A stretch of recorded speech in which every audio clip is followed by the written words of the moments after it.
Hello, let's build your new parking garage. This is the foundation. We'll build the supporting tower first. Lay one of the solid rectangular pieces flat with one notch to your right and two to your left. Add the rectangle with the round window and arched doorway as shown. Be sure to match up the small rectangular opening with the notch on the edge of the solid rectangle. Do the same on the other side with the two-window piece, again matching the notches and grooves. Now add the other solid rectangular piece with the single notch to your right and the two-notch side to your left and match up the grooves with the edges of the sides you have in place.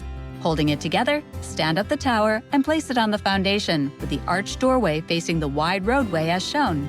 There are 3 round parking levels with attached ramps. Start with the one with the circle in the middle and the spokes. It's the one that has the longest ramp and also has 2 round spots underneath, corresponding to 2 round spots on the foundation.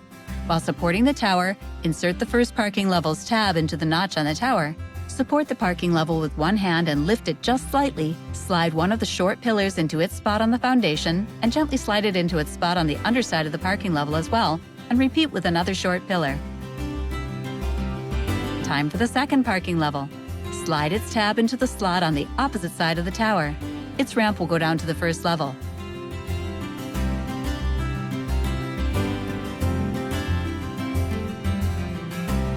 Lift it just slightly and slide the tallest pillar into its spot on the foundation and also on the underside of the second level.